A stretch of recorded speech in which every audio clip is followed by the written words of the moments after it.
Hi everyone, can you hear me? Interesting. Shegun, can you hear me?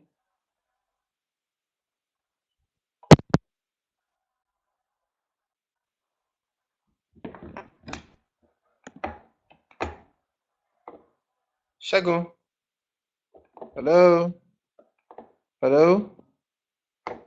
Oh, you can hear. Interesting. You guys can hear me. Shegun, I'm actually waiting for how's everybody doing? How is week 12? How's the business plan, phase? How are we rounding up?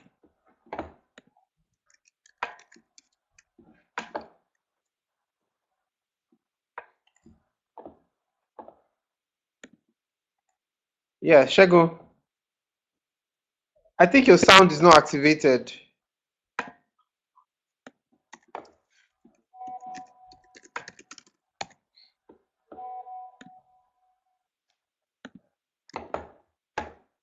Oh, business plan is in progress. I see. Lovely.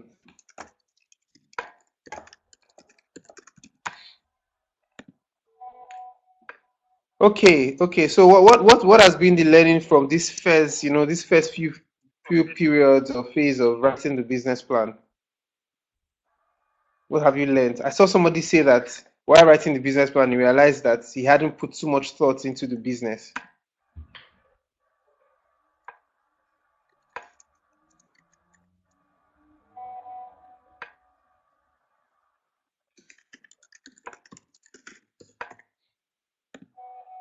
Oh, somebody's saying Hello, financials. can you hear me? Interesting. Oh yes, I can hear you now, Shegun. I can hear Fantastic. you. All right. So let's just go straight to the point, Shegun. Let me introduce Shegun Okay, for that's everybody great. that is wondering Great. who I this can hear you is. too, loud and clear. Good to Yeah, see for you. everybody who is wondering who this is, Shegun is one of my guys. I'll say guys from 2018, from the TF 2018 cohort, and he was really helpful during his year. And I called upon him again this year to see how we can, aid this process of helping you feel that financial model, because financials are very, very important in your business plan. Your business plan would not be approved if your financials are not correctly captured, and Shegun is here to help us achieve this. So Shegun. Okay, hello everybody. It's good to be on the Tony webinar once again. My name is Shegun. Yes, I was one of the cohort from last year. I had a fantastic time. And really, my experience with the cohort actually it changed the way I think, and it evolved what I finally do currently as an entrepreneur. But I'll discuss that later. Hello, everybody. I can see messages. It's good to see those African names again. Chris, Leslie, Okot. It's good to see you guys once again.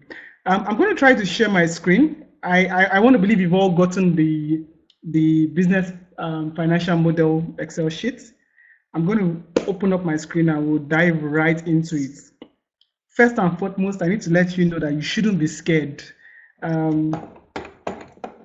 am an engineer by training, but the best part of my session then was this part. It was really fantastic for me. As soon as you can see my screen, just let me know. You said the sound is breaking. I am sorry, I don't really know what to do. Hold on. Someone said it's not really as easy as what you thought when you saw it. Actually, it's even easier than you think. We'll just go through it together. Let me just try and share my screen and then we can start. Yeah, so you say you're enjoying it there. Yeah, you should. I mean, I can imagine some of you have already gone to market with your business ideas and been able to show one or two people, and you're already getting some buying into your proposal. Someone said my.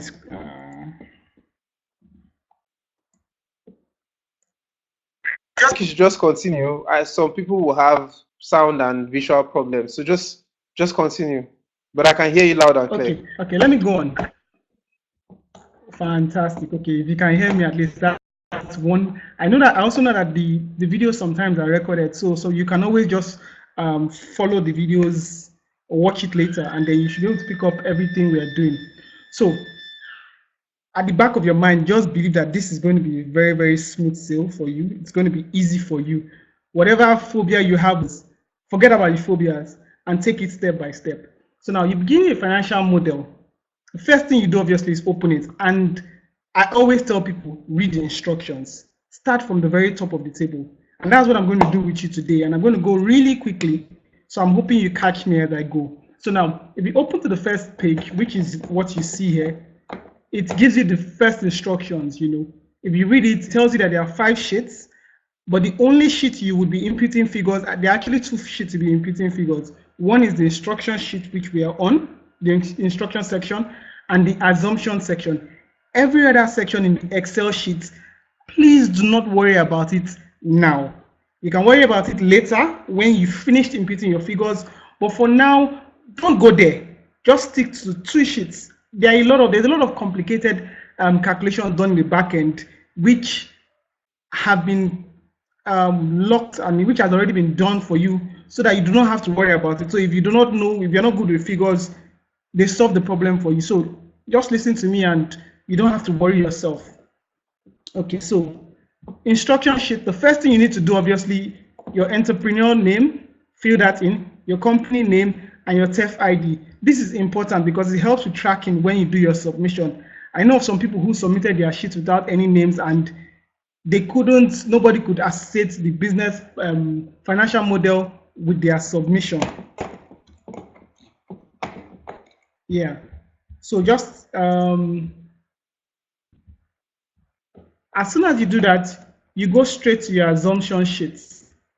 Again, I advise start from the very top. Now, the very top, look at the very first instruction. They said input data in cells colored like this, and cells that have these gray colors have formulas which are automatically updated. So you don't have to bother yourself with that.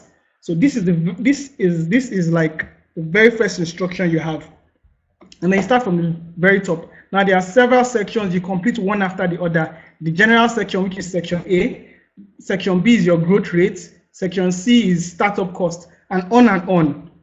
Because of time, I will just start from the very top. So the very first thing you need to fill up is your business country. In my case, I am based in Nigeria. I just have to search for Nigeria there.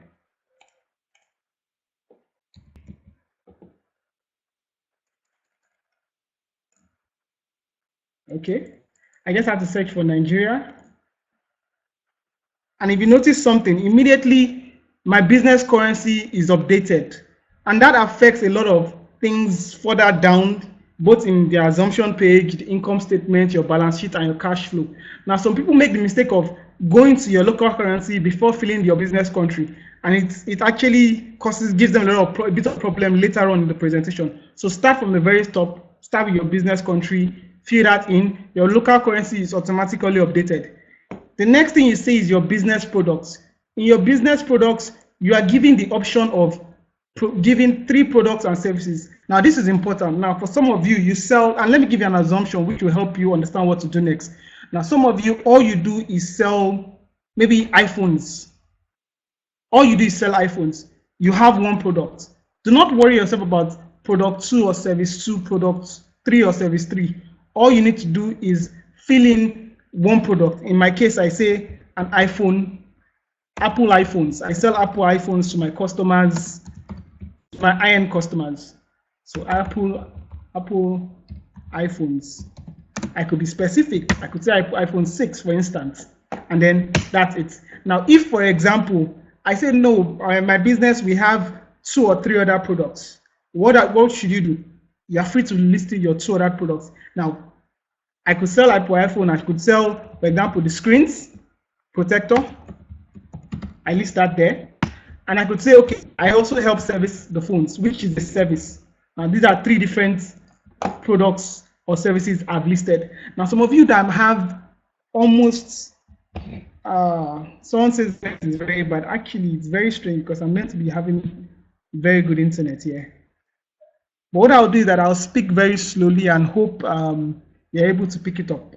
So if you have multiple products, for example, you have 6 or 7 different products, my suggestion to you is this: band them into 2 or 3 into 3 products. So if I sell 7 products, I could band 2 of them as one product, another 3 as one product, and the last one as one product. It makes it easy for you to use the Excel sheets.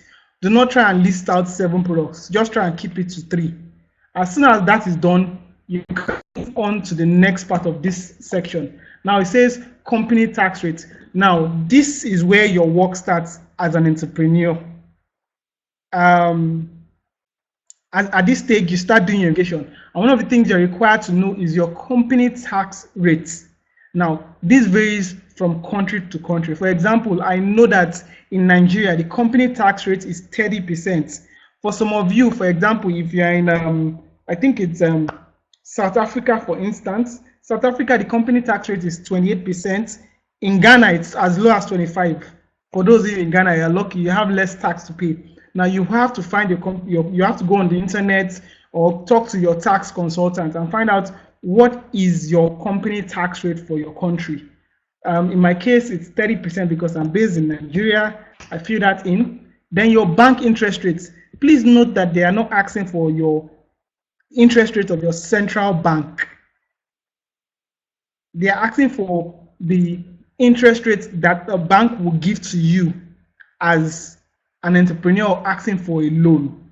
Now, for instance, if you are, for example, like any other entrepreneur, I know for Nigeria, bank interest are between 22 and 23%, depending on what you're selling. For those of you that are in the agri sector who are who own farmland, I think if you go to it's much lower, it's about 14%. So it's up to you to go and find out what is your bank interest rate. I know it's 22% in Nigeria. It's about something for depending on what relationship you have with your bank. It could go to 21%, it could go to 20%. But on average in Nigeria, to get a loan, about 22%. After that, you go to your inflation rates. Again, you need to go online and search for this information. In Nigeria, we're hovering between 12%. Last year, it was 11%. In South Africa, if you're in South Africa, I think it's about 4.0%. It actually dropped from 4.5 last year to about 4%. Go online, go to the office that manages statistics in your country and find the inflation rates. It's very, very easy to find. So let me just start that 11%. And now, after that, the next section you need to fill is your depreciation rate. Now, this depreciation, if you Google it easily, is the loss of value in an asset over every year. Now, depending on what you do, now they've made it easy, and TEF has imputed default depreciation rates for building, for furniture, for equipment, for vehicles, and for installations. Let me explain what it means. So in the case of a vehicle, it means that I expect if I buy a car at 100 naira and it depreciates at 20%, it means that the vehicle will depreciate to zero value after 5 years. Now, if you're in the transport business, for example, obviously the wear and tear on your vehicle will be much faster. So rather than saying to depreciate over 5 years, you would say, okay, over 3 years, how do I calculate my depreciation? All I have to do is 100% divided by 33, which is about 3 years, which is 100% divided by 3, which is about 33%.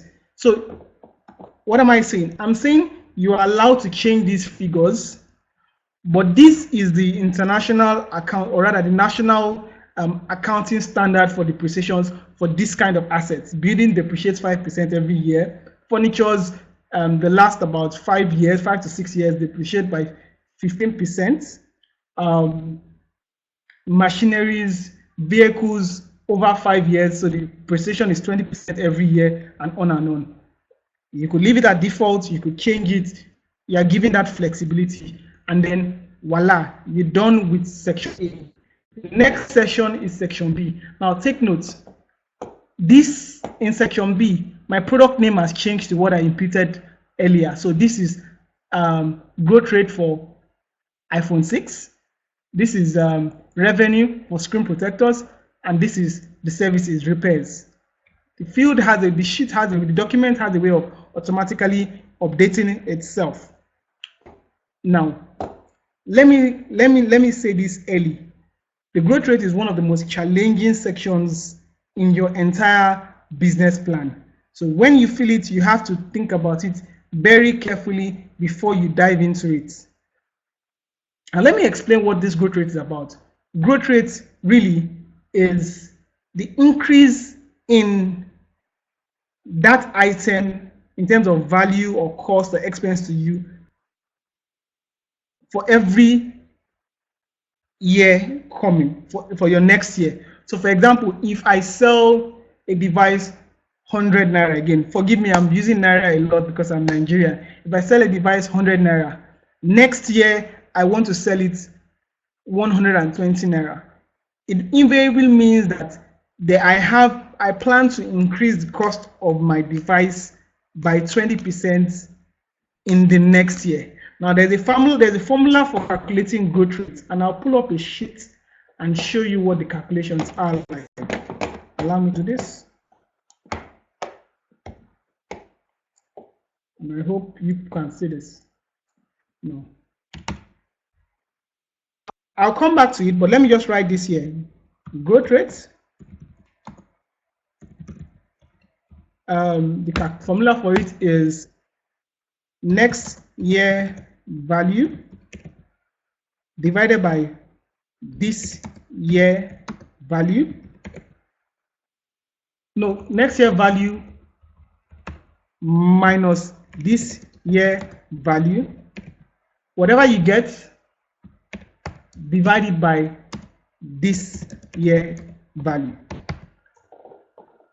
Take note of this formula. This is a very important formula you would use throughout this presentation. Now take note of it, and I'll leave this here. I'll put it down and I'll explain to you. Now, I will start from my year one.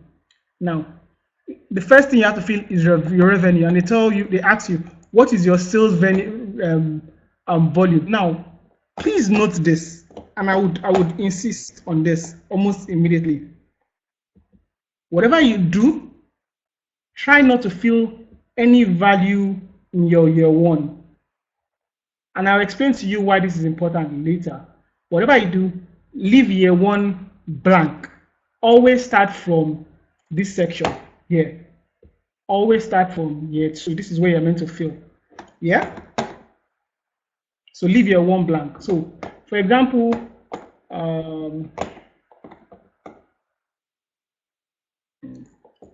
okay, so that is fine. So I'm back here. So your sales volume. Year one, I have my sales volume. I want to sell 10 units of it. I leave it there. Now, if I want to sell more, I expect to sell 10% more. All I have to do is type 10 and leave it. In year three,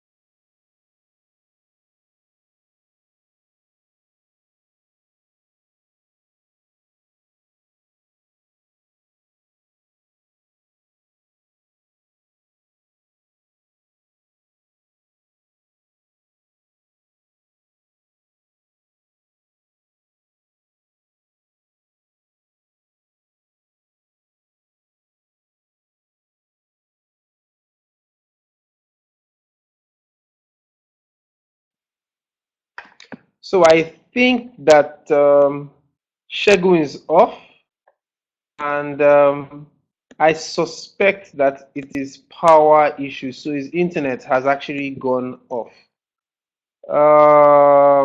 So while we wait for him, let's have a conversation. And I'm very, very sure that you're already learning things from all he was sharing. Okay. While we are waiting for Shegun, I'm trying to get him back.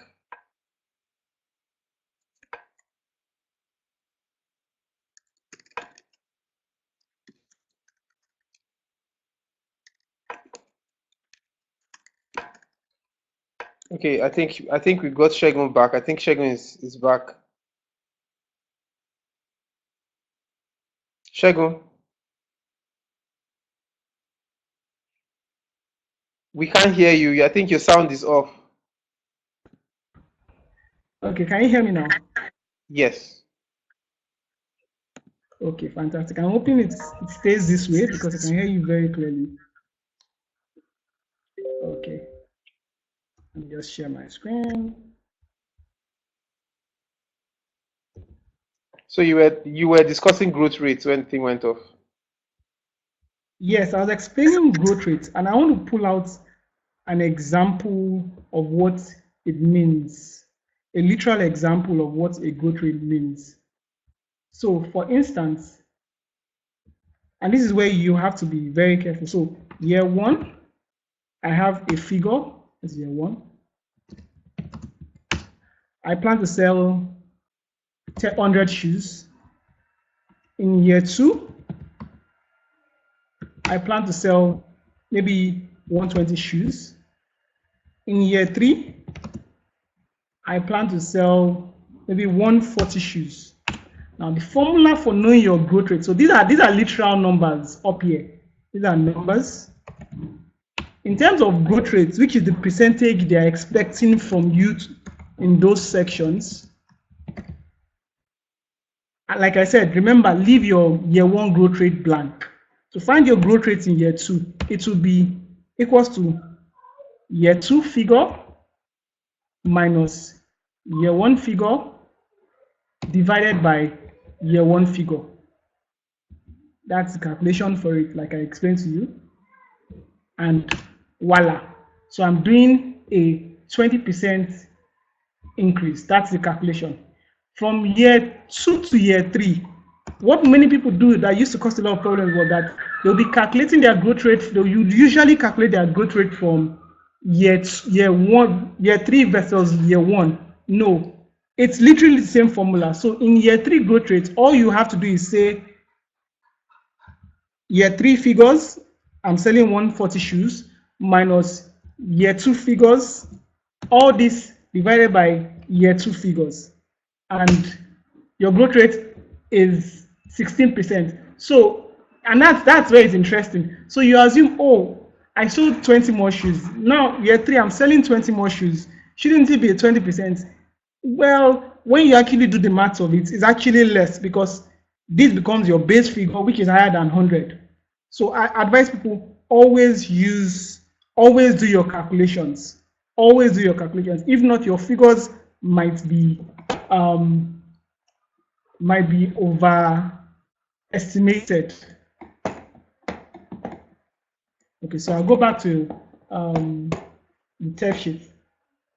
Bear in mind those formulas.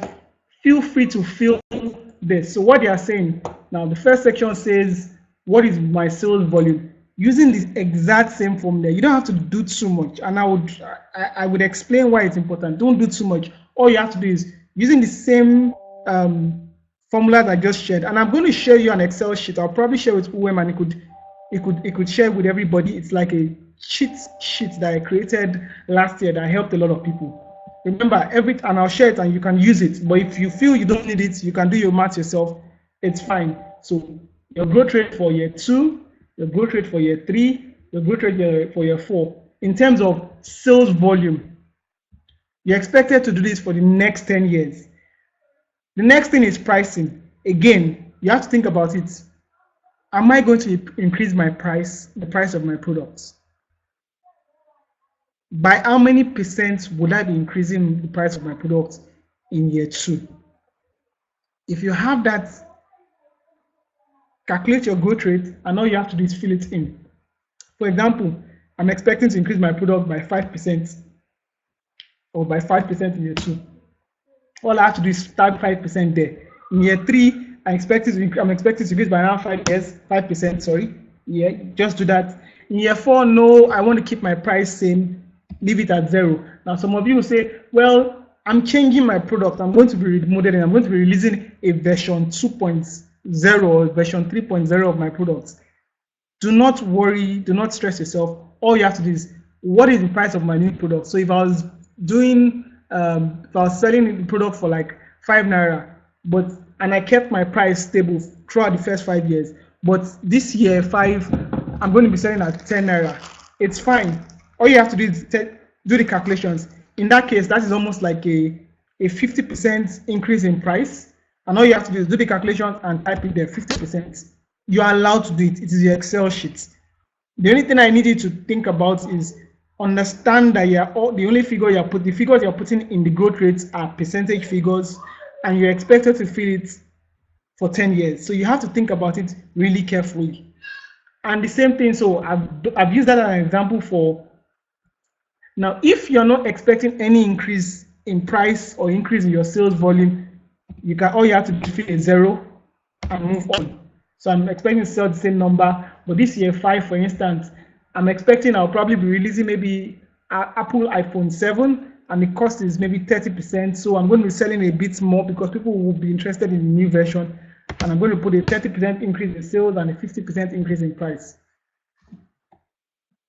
Now, after that, I mean, if you've decided on your sales volume and your price, you now have to do the same thing with your costs. And again, don't forget, leave year 1 figures blank and go straight to year 2 figures. Now, by how many percent would my year 2 costs increase compared to my year 1 costs? You do remember this formula I showed you earlier? Growth rate is new year value, and I was very careful about value because value could vary. It could be direct costs, it could be salary, it could be anything. Year 2 values, or year 5 values minus year 4 values divided by year 4 values. If you are doing it for year 6, it is year 6 values minus year 5 values divided by year 5 values. That's what you need to remember in terms of the formula for these calculations. Now, salaries, again, of course, salary, you think about it.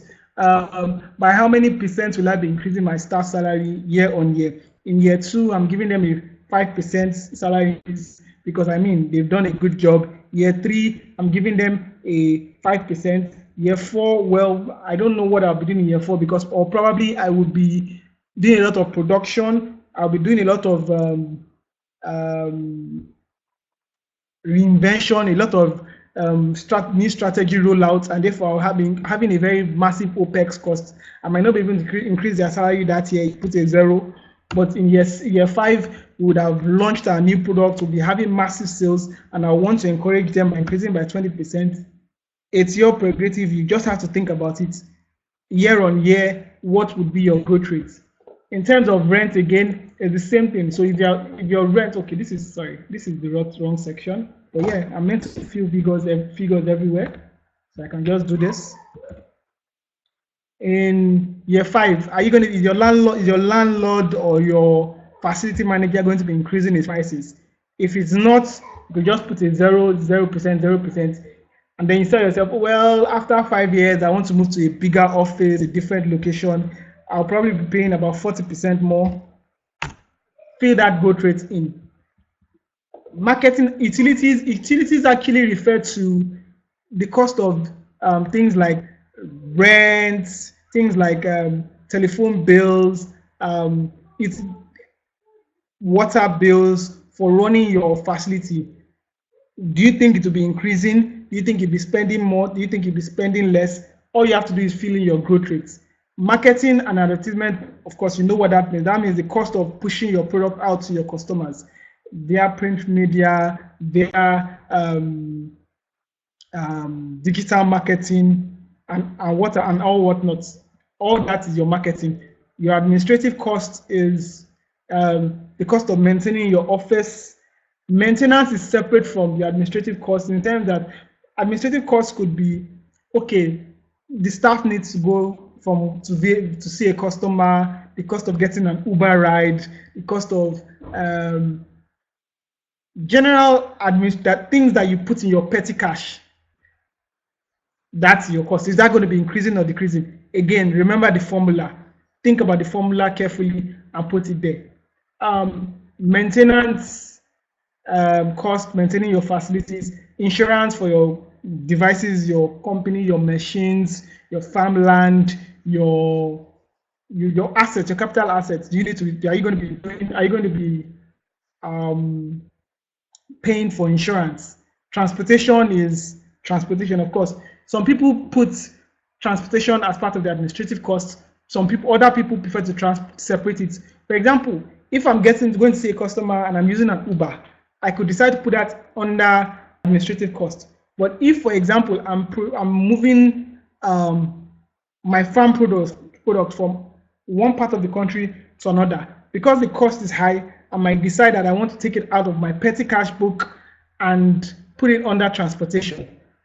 Take note, you are not putting the figures there, you are putting the percentage there, and on and on. So it's a year-on-year increase. Now, I created this sheet that helped people and made it easy.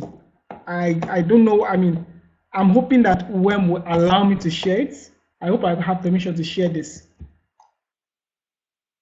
UM, are you there? Okay, so let me explain what I did here. Many people had very massive difficulties doing the growth rates and trying to imagine the growth rates in their minds. So what I did was automatically create a sheet that does that calculations for you. Now, the only place you're allowed to edit is the areas marked in yellow.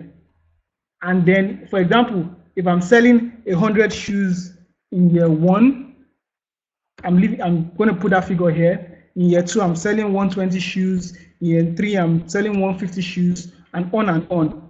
In year 4, I'm expecting there to be, well, I might not sell as many because there will be competition, 100 shoes again. In year 5, I'm expecting to sell 200 shoes because I'm selling a new kind of design and all. Now, I fill this in, and if you come to the bottom, you see, voila, it already automatically does the calculation for you.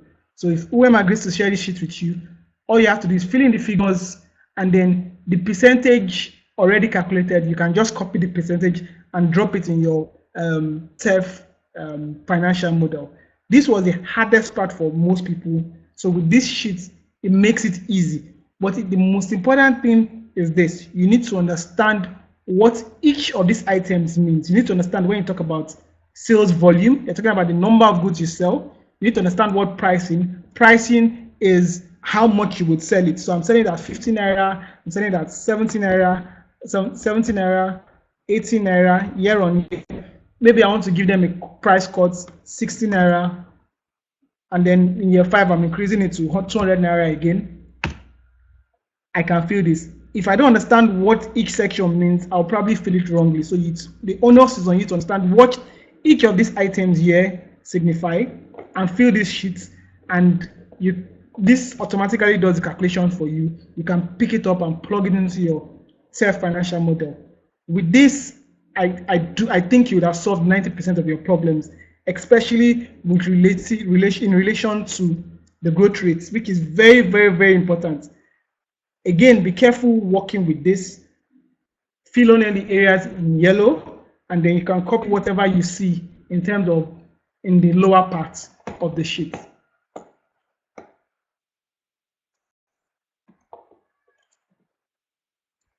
Now, right now, I heard the sheet will be shared. Fantastic. Thank you very much. Now, after you've done that, you've automatically completed the hardest part of the Excel sheet, and you're almost on your way to finishing your plan. Now, startup costs. Now, we can go to section C almost immediately, which is your startup cost. Now, your startup cost is your cost you incur in setting up your business.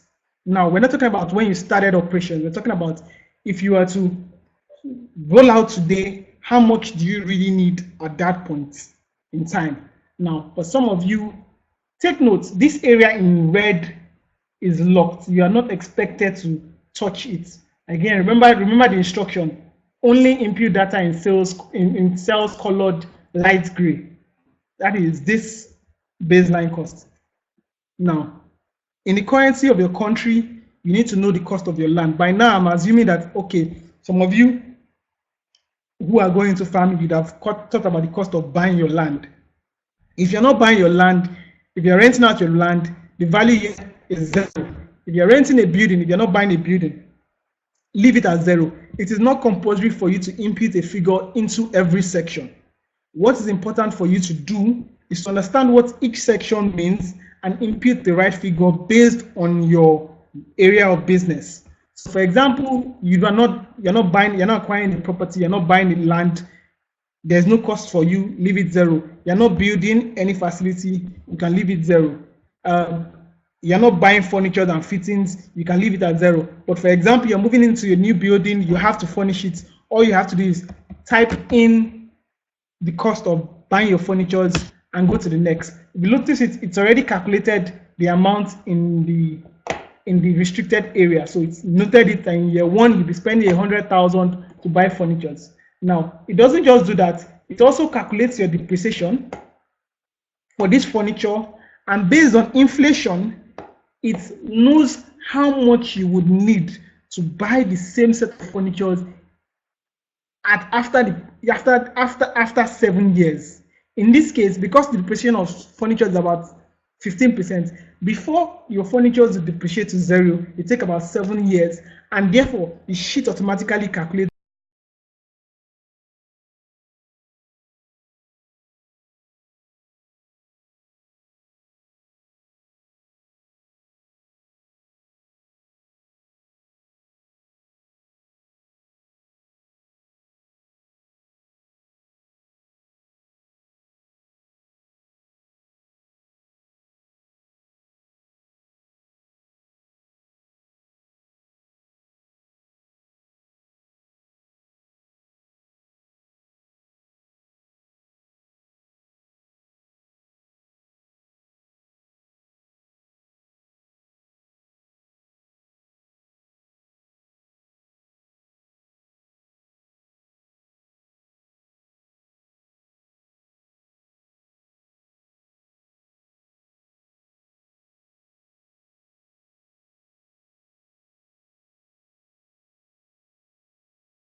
So while Shego tries to get back with us, um, I'm actually excited at all he has explained, and I will make sure the Excel sheet he has created will be made available to every one of you. Like I told you earlier in the voice notes, it's important that all of you attempt to write this business plan. For entrepreneurs and as business people generally, you don't need to attain perfection at first try, right? So you don't have to get it all right at first try. However, you must try to get it right first time. Did you hear what I said? You must try to get it right first time, but you don't need to attain perfection. It doesn't have to be the best. Okay? Because this journey of entrepreneurship is a journey of constant learning. You keep learning every day. So don't worry, it's going to be, like I said, financials can be very difficult, but with time, you will get better. While we wait for Shego to come on, I'm going to enable the chat. Okay, it looks like Shego is back. Okay, yeah, Shego is back. Hi, Shego. Hello, hi. I took off my camera a bit to see if it will help with the connections, but I'm guessing I should be able to share my screen without a problem. Is that fine? Okay.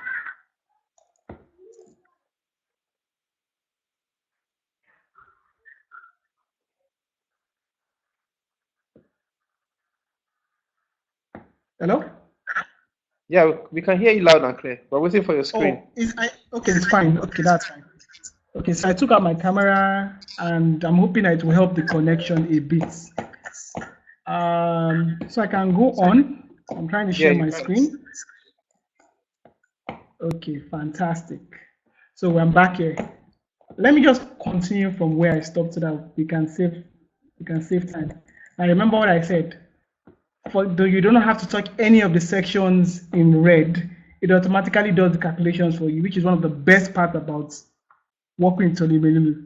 They help you get the job done easily. Now, if you're going to buy equipment, like I was saying, remember equipment are the tools which belong to you. So these are your assets. They belong to you. You're going to be buying them. You are not leasing them. You're not renting them. You're not borrowing them. Whatever the cost of acquiring these assets in year one, all you have to do is fill it in here. For example, 250,000 naira. All you have to do is fill it in there and you can move forward. Are you buying vehicles? Now, for some of you, you're not buying vehicles in your first year or you have no plans to buy vehicles. Now, I know that there are some cases where you say, well, my business is not big enough and I would not be buying equipment, buying vehicles or buying any assets in my year one. Yes, those cases arise. But to get an overview of what the business is like, even though you are not paying so much in your year one, try and input these figures because it will help you to know what your business will be after you buy these assets of yours. So you're buying a vehicle for maybe 1.2 million, it's brand new, or it's 120,000 million. Sorry, nah. Okay. So 1.2 million is there and on. Installation. Now, if you notice it, installation says internet and utilities here. We are not asking for the cost. Yet, you might say internet and utilities is part of your regular cost. But for some of you, for example, in my office, the cost of internet, we pay about 60,000 naira a month for internet. But to get the internet to us, we have to pay a single lump sum installation charge. Now, that is the figure they are asking you for, the cost of your installations. And you fill that in. The next thing is that you come down here. Now this is gray. You're not meant to fill anything here, but if you notice there is a drop down on the side. And this is very, very key in your calculations. And it talks about opening inventory, initial working capital, and contingencies. Now if I come to the bottom, the definitions are given here. Now opening inventory is the allocation for purchase of initial stock of products for sale or service to be delivered in the first few months of operating the business. Now, let me explain what this means. You are starting a business. It's expected that the minute you open your shop, at least there will be something for your customers to buy. For example, I want to be selling iPhones. I want to sell 10,000 iPhones in a month. However, I might not be able to afford 10,000 iPhones, but I should be able to buy 10 iPhones, put on my shelf so that when customers walk in, they can see something. Now, how many months worth of stock do I want to keep? And that's all you have to do. So how much worth of opening inventory do you want to stock before when you start your business? For some people, they want it 1 month. For some people, it's 2 months, 3 months. And this is something you need to think about carefully. Now, let me give you an instance. If, for example, you had to import your opening inventory, now the cost of buying it offshore, importing it, transportation, getting it to pass through customs, and delivering to your office, tagging it, shelving it, and presenting to customers, it might take a while. So you need to carefully think about it. For some of you who are into agriculture, for example, you might want to be able to have 4 months worth of bags of rice in your store before you open up, because you think, oh, it will be very stressful to always go to the market. Whatever you think you need to have as stock when you open your doors is what you select. So in my case, 3 months, I select it and I move on. Then initial working capital, how much worth of cash do you need in hand before you think you'll be profitable? For example, it might take you 4 months before you start seeing real returns on investment or real revenues from your sales of your products. The initial working capital, the initial amount you need to have in hand before you open your doors is what you select. So you select it 3 months, 6 months. For some people, I just started a business and we had to have about 6 months worth of operating costs operating capital, initial working capital with us. So you select 6 months, and all that, this is automatically calculated. I assure you it's automatically calculated. Let me just fill something. And the value, sorry, just a second. So that is automatically calculated, and the value would be displayed over here. Now it's not displayed at this moment, but it will be displayed shortly. Whatever you do, take note of it. In the end, your total startup capital, which you need to know, is the total given year. So that is 1.7 million naira. This includes the cost of these vehicles. All these costs is my total initial working capital to set up my business. Take note of this figure because we are going to use it in another section further down. As soon as you do this, you move quickly to section D. Now, section D, really, just a second.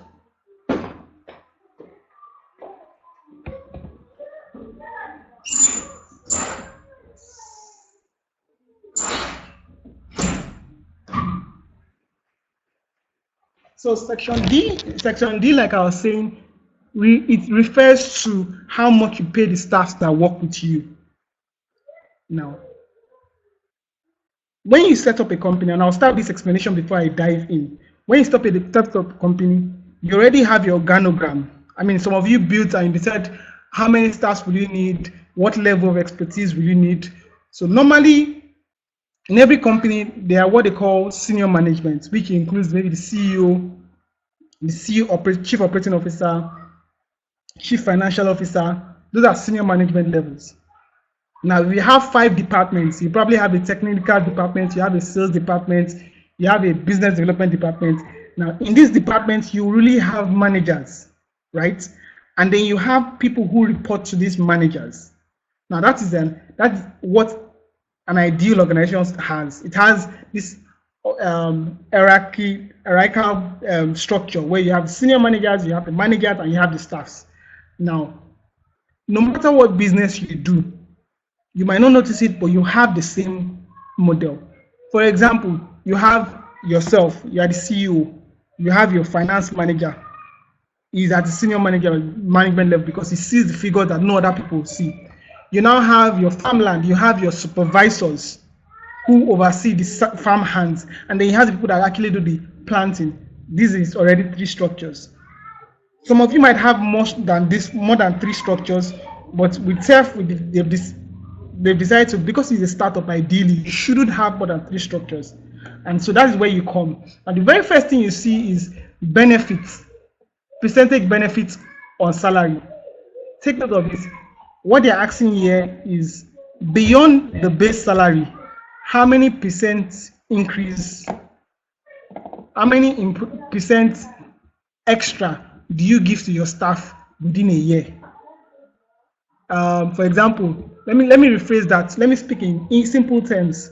So for instance, you have a team of 20 people. Their base salary is 1,000 naira each. Now, beyond that 1,000 naira, what other benefits do you give them? Do you pay for health? Do you pay for pensions? Do you pay, for example, even the tax? What other expenses do you incur? Do you give them meals every day? What other expenses do you incur as benefits to these staffs directly? Now, that percentage is what you put here. And I put 0.5. So for example, if I pay my staffs 100 naira, if I pay someone 100 naira and I give him a 5 naira addition to cover things like health insurance and bonus at the end of the month, that is what you're requested to put over there. Once you feel that, you move straight to the next section, senior managers. Now, under every classification of your employees, you always have the number of employees at that level and the base salary. Now, the base salary is how much you expect to pay them per annum. And if you save, and it's just a single per annum figure. So if you have a monthly calculation, I want to pay 20,000 naira every month. All you have to do is say 20,000 times 12 months. and then you get your calculations, there. So for example, I'm paying him 1.2 million per annum. I'm paying this person 1.2 million per annum. In this case, this could be you if you are the CEO of your company. Now, the next question is, how many of you are in this level? Now, this changes every year. In the first year, it might be you are the only senior manager. The next year, you want a CFO to come on board. So you're not going to type 1 again, no. You're going to be typing 2 because you're now 2. The next year, you want to hire a CEO, you want to hire a COO, you want to hire a CFO. There are 3 of you at this level, you type in 3. The next year, you say, okay, you're going to be doing a restructuring, and then you will have only 2 people at this level. You reduce it to 2, and you leave it. If you notice it, the figures here, right, are automatically calculated. And if you notice it, it's not giving me 1.2 here. No, it's giving me 1.8. Do you know why? Because I have said, in addition to my base salary, I get a 50% bonus as benefits. So it is 50% of 1.2, which is 600,000 naira, and it is 1.2 plus 600,000, and so I have 1.8 million. So whenever you are filling this in, you need to be very, very careful. I purposely put 0.5 so you could see the implications of that minute figure. Ideally, in an ideal organization, people do a 10 or 20% benefit for their staff. It depends on you. You could have massive sales benefits, but you need to think about the implications of everything you do.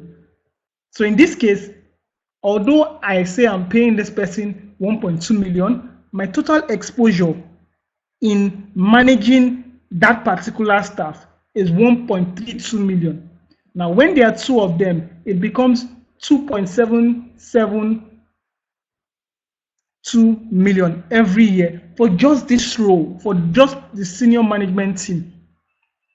Now, this calculation is not just based on how much you pay per year or based on the number of stars in this year. It also includes the growth rates I put for salaries here. So it also automatically considers the 5% increment I listed here. So you need to be very careful and understand the implications of everything you do. So now this is for my senior managers. For my business development team, I say, okay, I want to have 1 manager in the first year, 1 manager in the second year. I want to have 2 managers in the third year. As I expand, I want to have 3 managers. Then how many assistants, how many people do these managers supervise? Maybe they supervise 2, supervise 3. Again, you need to think about your staff strength year on year for the next 10 years. It might look very challenging, but as you do it the first time, you take a break, you do it the second time, you check your figures, you find out that what you're doing is fine-tuned to something like to an ideal business plan and an ideal scenario. Now, I know, okay, I have this number of managers, I have this number of associates. The next thing you say, how much will I be paying them? For the managers, for instance, I want to pay them 50,000 every month.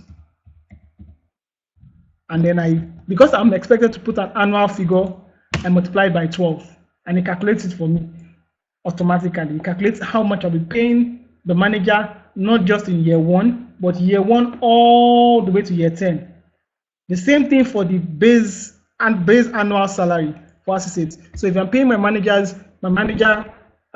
50,000, I probably want to pay the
I don't see for the break in transmissions. I'm actually very, very sorry. And I know I can imagine how frustrating it is for some of you. But just bear in, just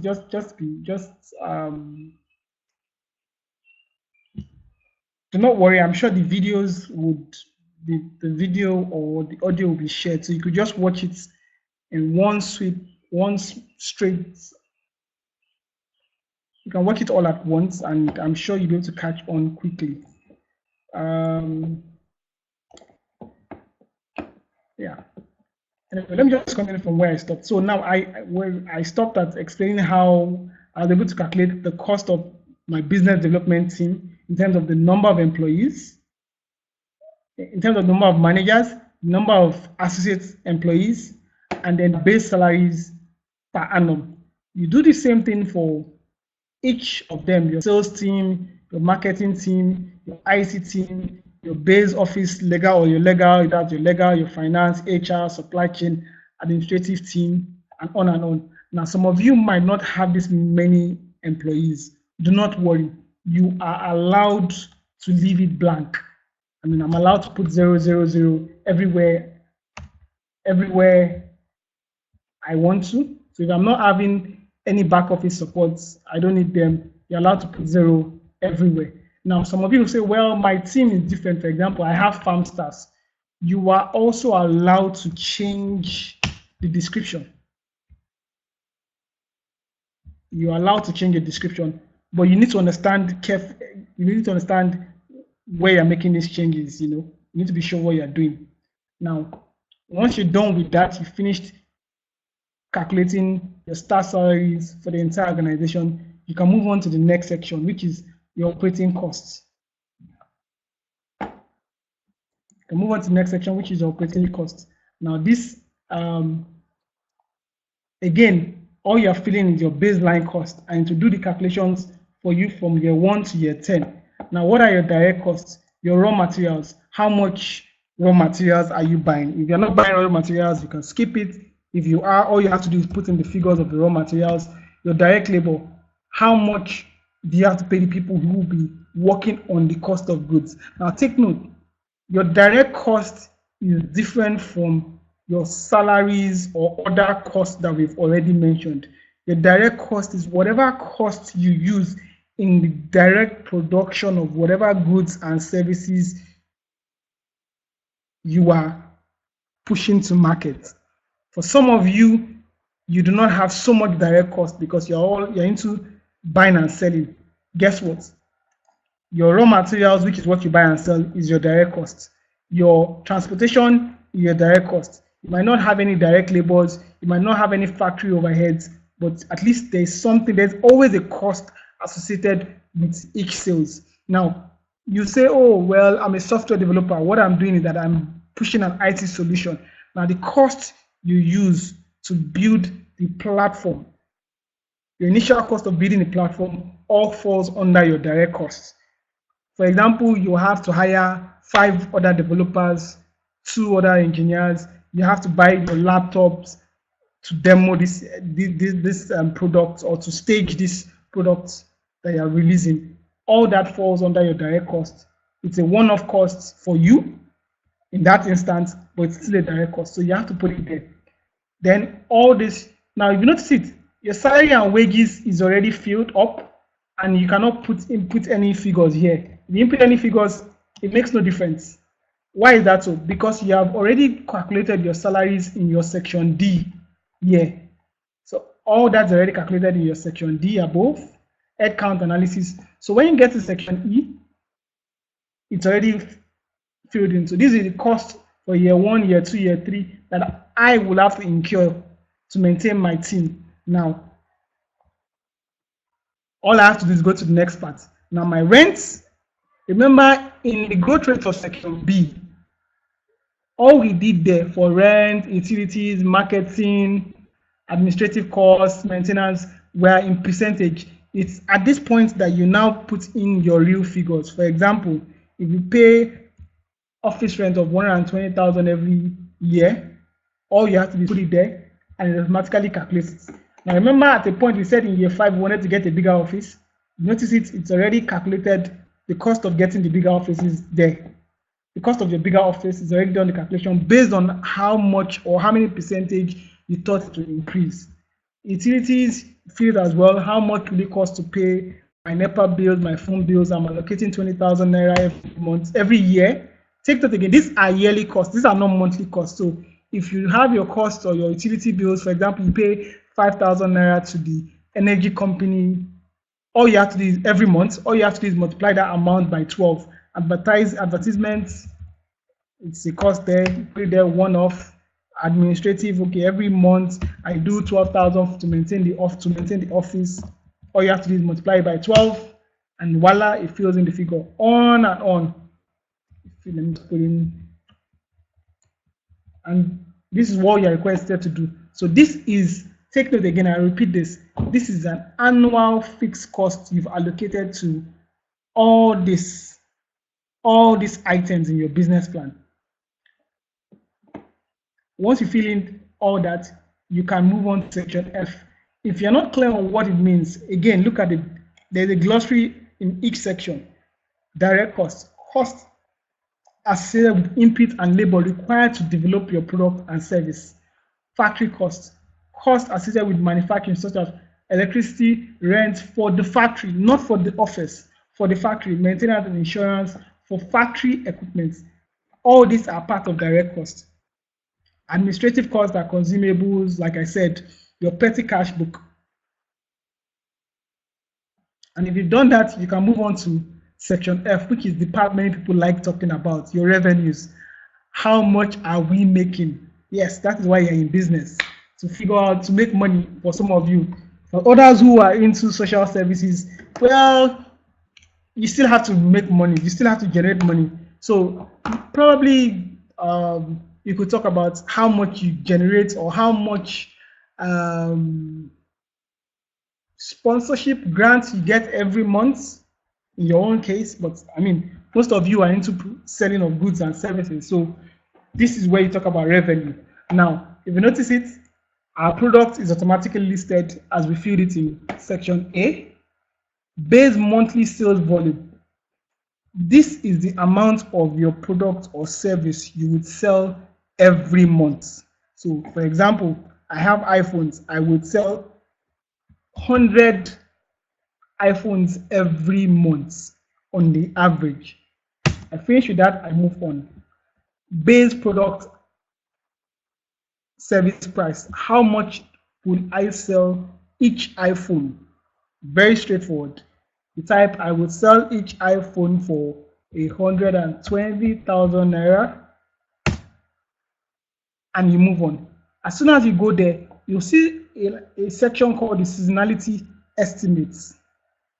Seasonality estimates refers to the fluctuation in the figures you put in the section above. So fluctuations in how many products or iPhone 6 I sell every month. I am expected to understand this, and I'm expected to explain why it is so. And they've given some explanations below. So for example, monthly revenues may vary due to seasonal trends. For example, holidays, festivals, discounts, promos, anything could cause it. Look at what is how it applies to industry and fill this in. Now, this is where you fill. Notice that this is in gray. I am not allowed to fill in. I come to this section. Everything has been filled at 100%, but it's never really like that. For example, in January, generally, people do not have as much money to spend as they have in February because they spend so much in December. So in January, well, I don't sell so much. So I put it at 60%. 60%, sorry. For some of you, January is when you have the most sales. For example, you are running a school, an educational platform. January, people have to pay you most for school fees. In that case, even though I said my monthly revenue is 100, I'm expecting people to pay me. So 100% of people will pay me. For some of you, you do a service where your sales is actually more than average. You are allowed to put more than 100% there, 140. The system takes note of it. Now, if your sales drop, You're allowed to fill it in. Some of you, for example, into agri products, some months you're in planting season. You're not in harvest season, you're in planting season. Therefore, you might have 0% sales that month. It's fine. Just put it there. Some of you, and that could go for 2-3 months before you now have a bumper harvest. You now have 20% sales, and on and on. You're allowed to fill it there. But the only reason the evaluators would accept this if you can explain why, and that is this section here. So if I put 140% here, I have to explain to them why it is so. In this case, I'm saying, okay, I'm doing a school product. I'll just put it there, school starts and parents would pay their children's school fees.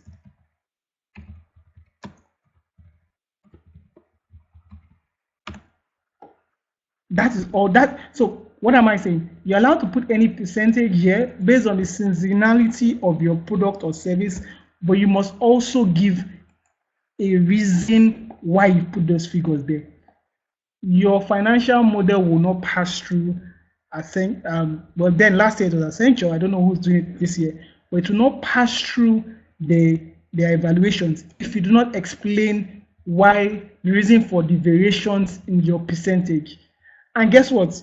You cannot leave it at 100% because you can never, I don't know, but I'm here to see any business that sells 100% like they predicted every month, year on year.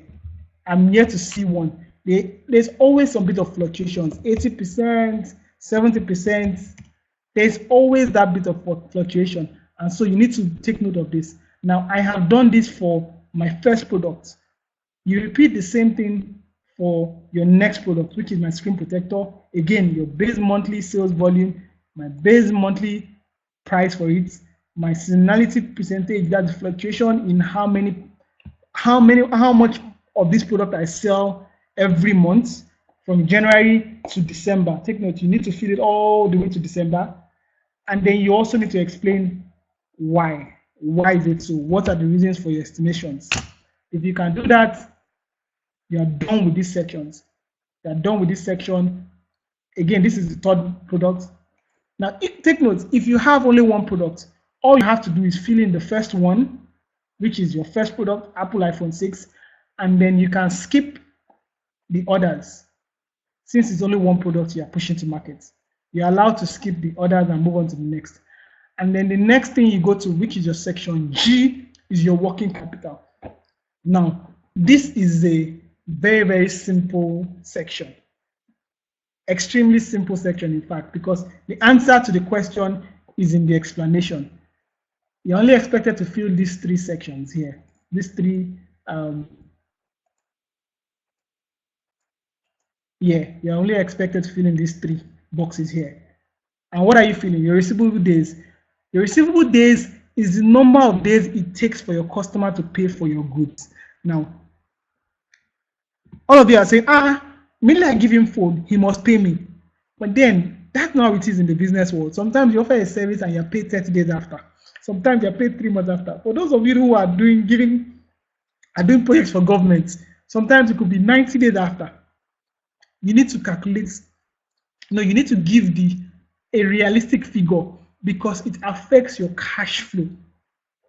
If you do not consider it carefully, it will affect your cash flow statement later on. And even if it doesn't affect it on this financial model Excel sheet, it will affect your business in future, and there will be, you'll just be stranded. So it's better to know the implications of who you are selling to and how quickly they pay at this early stage, rather than launching your product or launching your business and then you are stuck. So receivable days is the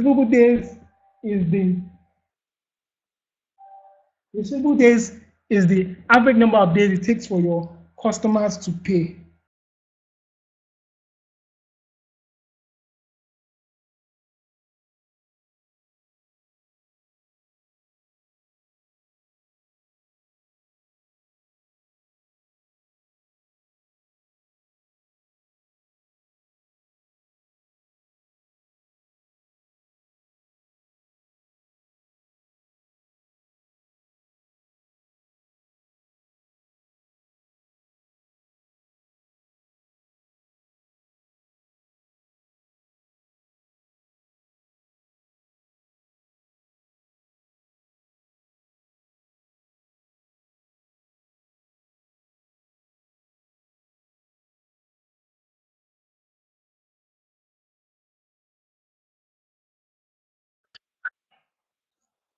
So Shagun has gone off again due to some internet issues, but I believe that we have covered almost everything on the assumption page, and I believe that everybody has learned something.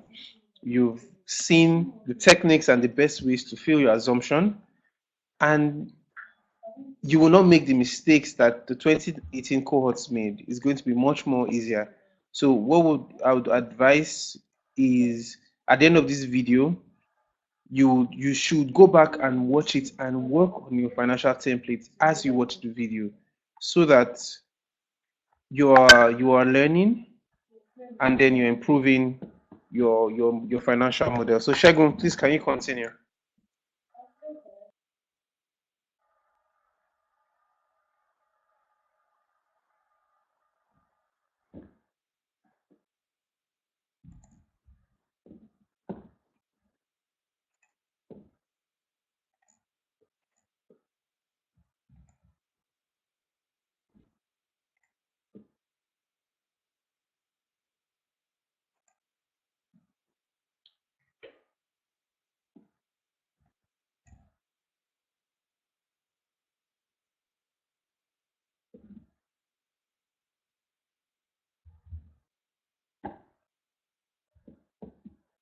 Hello, can I continue? Okay, fantastic. I just got your message.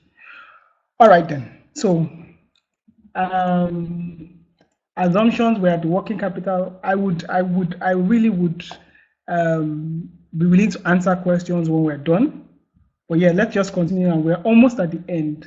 So payable dates, like I was explaining, is the number of days it takes before you have to pay your suppliers. For example, again, you have you're buying a warehouse loads of iPhones. They don't expect you to always have physical cash, and as you grow your business and you earn credibility capital, where people trust you more and more, they allow you to pay over time. Now, if you've already negotiated something, for example, you tell your suppliers, it will take me 10 days to pay you back for the goods you supplied me. That is your payable date. So your payable date is 30, it takes 30 days for my customers to pay me. I have to pay my suppliers after 10 days. And then inventory date is the number of days your product sits in your warehouse before it is sold. For example, it takes me another 15 days before I can make a good sale. All these numbers are very, very important, especially in your cash flow. It's good to have an ideal estimate of what this is. Obviously, on top of my head, looking at this, I know this is not very ideal. Why? Because as soon as I buy the goods, it takes me 10 days. But because my goods is sitting in the shop for 15 days, it means that by the time I'm meant to pay my suppliers, I have not even sold the goods. And then when I even sell it, it takes another 30 days before I get my money. Obviously, I'll be in trouble. It's left for me to see this and go back and negotiate with my suppliers and say, okay, customers, please pay me after 10 days. This is the best I can do. Suppliers, well, let me pay you after 20 days. And then inventory dates, well, I would push my marketing team, I'll push my business development team, and I'll tell them that for every time we buy a good, it must sit on the shelf for only 10 days. Now that's the implication, that's the real life implications of some of the figures you are putting on the Excel sheet. You need to understand what these three items mean, and then you fill it in. Again, take note, the unit is in days. As soon as you finish that, you come down to your startup financing. We are almost at the end. Startup financing is how are you going to get the bulk amount to start your business. Some of it is going to come from your pocket. Are you going to get grants? Obviously, most of you are going to get the Ptolemy Foundation grant, the TEF grant, about $5,000. That is already there. Equity. Do you have partners who are giving you money to start the business? And then debt. Are you going to go and borrow from your bank? Now, based on the actual amount you get, remember again, and that's where I'm going back. I know I mentioned that you should take note of this figure. And that is, if you go to your section B, no, section C, the startup capital. Now, we already know. Remember when we filled in this section, this place was blank. this cell was blank and this cell was blank. I don't know how many of you remember that, but notice it now that we filled in section D, E, F, and G, it's automatically been filled. That's why I told you, do not worry. All you have to do is play around with these drop downs. Well, as soon as you select it, it calculates itself. Now, this is your startup capital. How do you raise this money? This is what you need to consider when you try to fill in section F there. So how do I get this 1.7 million? How many percentage or how many percent of this 1.7 million comes from, section H? How many of this that 1.7 million comes from my pocket? How many percentage of it comes from the grant? How many percentage of it is equity from your partners? And how many percentage of it is debt? Whatever you fill into this, it can only be 100%. If it's not 100%, it gives you this error sign. Obviously now it's common sense. Percentage is 100%.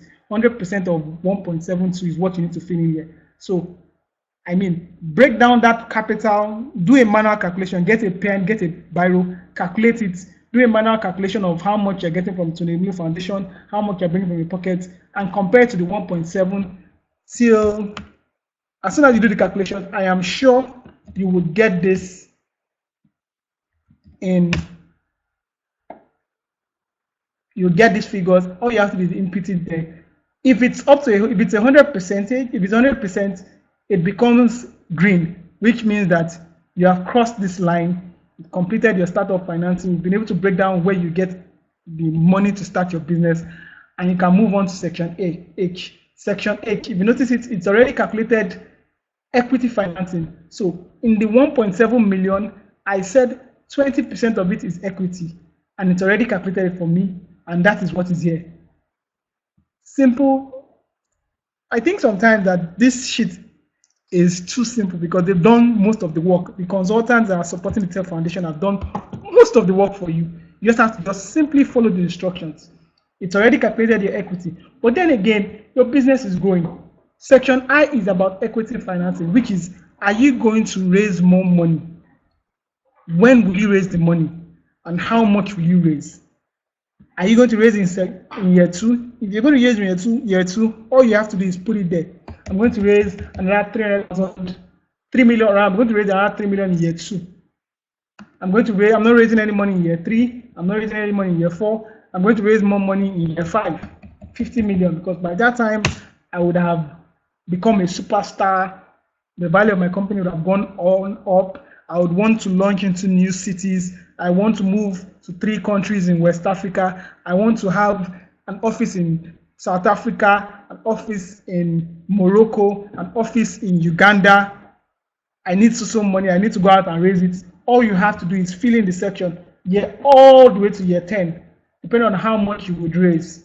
As soon as you fill in that, you can move on to section J, which is your debt financing. Some of you might not have to raise money. If you don't have to raise money, congratulations, because you've completed your financial model. If you have to raise money, then you have to look at this section very carefully. In what year will you borrow the money? This is already filled because remember over here we said 20% of our startup capital is coming from debt financing. If I'm not borrowing money my first year, I could make this 0. But remember, this will not be up to 100. So I have to break this 20% within this amount. I have to do my calculations basically. The 1.7 million that I said was my startup capital. Well, 30% has to come from my pockets. So the New Foundation, I already know how much they're giving me. So that is fixed. Equity, I need to look for more partners. And I've raised the total amount to start my business. This is 100%. I'm not borrowing money in year 1. But however, I am borrowing money in year 2. Question. Year 2, I'm borrowing money. How much am I borrowing? I'm borrowing 500,000 naira. All you have to do is put it there. How long will it pay? I'll pay in 1 year. Fine. How much will you pay? I'll pay in 2 years. Fine. How much will you pay? I'll pay in 3 years. Fine. It automatically calculates for you when your loan would end. So if you borrow in year 2, you start paying in year 3, year 4, year 5. By year 5, you should have finished the loan. In year 3, I'm borrowing money. Of course, yeah, in startup company, we don't expect you to collect more than 3 facilities, especially in initial stages. So, well, you can feel it. If you're borrowing twice in year 2, again, you're allowed to modify the figures, but then you need to know exactly what you are doing. I'm borrowing twice in year 2. First time I borrowed, okay, you said I've already selected, okay, so they expect you to add the full amount you're borrowing in year 2. If you're borrowing twice in year 2, just put in the full amount, 1.5 million, and move on. And then in the next facility, okay, I'm borrowing in year 5, year 6, and I'll pay in, I'm borrowing 20 million because I need a lot of money to buy a new property. And then I'm going to pay under 2 years because I'm going to have an aggressive sales force. It means that you borrow in year 3, your loan facility should have been repaid by your 5th year. And my friends, that is all you need to do. Every other part of the book of this financial model has been auto-filled for you. And then you can now come and see the implications of your business. Now, the implications of my business is that, based on what I've drawn, is that by year 1, I'm making 103,000 naira as profits. In year 2, I'm making 118,000 naira as profits. In year 3, I'm making 119,000 naira as profits in my year 3. In some cases, you will not have profits in year 1, and this is where it's important for me to say this now. Do not worry about making a profit in year 1. Do not worry about, what's the word? When you feel it the first time, you go through it the second time, you go through it the third time. Do not worry about how, what's the word? Do not worry about how profitable you are in year 1. Worry about how much actual detail, how valid the figure you input, how valid are your assumptions. For example, you're not going to have 100 stars in year 1 unless, well, maybe you are into agriculture. So do not put 100 stars in your assumption. Put the 20, put the 5. It gives you clarity. This sheet is basically for you to have clarity on your business. Once you are done, you can see the implications of your business. You can decide how to tweak. So, example, if my loss was 500,000 naira and to give me a negative sign, it's now left for me to say, this loss is too much in my year 1. Where is the cost coming from? What am I paying for that is so expensive? And then try and reduce your expenses. So you see this, you think about how to reduce your expenses, you go back to your assumption, you modify it down, you modify that cost, you modify that value, and then you come back, check it again. Remember, you're not making any changes in any of this shit. It is automatically calculated for you. It is automatically calculated for you. And then you can have a view of how the business will be. If you notice it, I did not really fill in most figures from year 5 to year 10. So there are really no changes. But I can see that my business grows. Year 1, year 2, year 3, even though from year 2, 3, and 4 is marginal. And then year 5, remember, there's some assumption I made that in year 5, probably I'm releasing a new product, a new service to market, I am bidding a new platform, I am buying a bigger property. And so, because I'm going to have more sales, my figures jump up. The summaries gives you an easy view of what it looks like. Now, you can always check it out in year 1, year 2, these changes as well. So you can have it, you can estimate the health of your business by looking at this chart carefully. There's a glossary here where you can see definitions of terms that you're not familiar with. I mean, for example, debt, money borrowed from a bank. If you understand that it's money borrowed from a bank, you can go to your assumption and say, oh, in my assumption, I said I was going to borrow money, but really I'm not borrowing money, and you can tweak the figure. Then again, you can tweak the figure and see the implications of what you've done. I hope I have been helpful. I know in last year I did this 2-3 times for the cohort. So I understand that sometimes it might take a while for you to understand it, but as you listen to this audio cast, you go to your sheets, you play around with it, you go online, you Google, you look at the the definition of some of the terminologies, you listen again to the podcast. I am sure you'll be able to feel this very easily. At this point, I think I am done. If you have questions, a few questions, I think there are some questions I'm able to answer, or let me just hand it over to OM. OM, are you there?